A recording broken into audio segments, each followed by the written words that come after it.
হিন্দুদের ধর্মগ্রন্থ মহাভারত, যার ব্যাপারে বলা হয় যে যা ভারতে আছে তাই মহাভারতে আছে।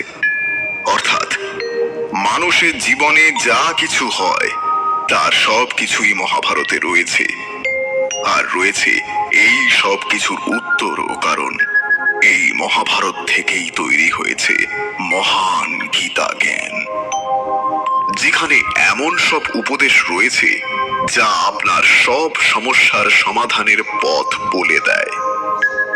তা সেই সমস্যা যে কোনো যুগ, কাল অথবা সময়ের হোক না কেন, সব কিছুর একটাই নিদান, ভগবান শ্রীকৃষ্ণ দ্বারা দেওয়া শ্রীমদ্ ভগবত গীতার জ্ঞান। কি বললেন? আমাদের কথা বিশ্বাস হচ্ছে না? দাঁড়ান, এক্ষুনি বিশ্বাস হবে। আজকালকার সবচেয়ে কমন একটি সমস্যার উদাহরণ নিয়ে বিষয়টি বোঝাই। এখনকার দিনে সব থেকে বড় সমস্যার মধ্যে একটি হলো পরিবারের মনোমালিন্য, এবং প্রায় প্রতিদিনই শাশুড়ি ও বৌমার মধ্যে হওয়া কথা কাটাকাটি ও ঝগড়া। আর এই সমস্যার মধ্যমণি হয় ছেলে।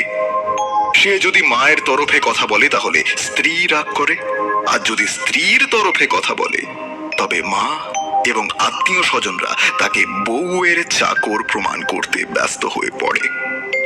কি ঠিক বললাম তো?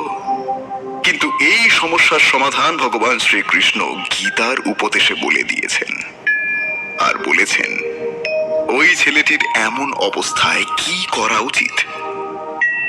শ্রীকৃষ্ণ অর্জুনকে বলেন যে, হে অর্জুন, উদ্ধারেত আত্মানাত্মানম নতমনা বাবসাদয়েত আত্মৈব হ্যতমানো বন্ধু আত্মৈব রিপুরাত্মনঃ।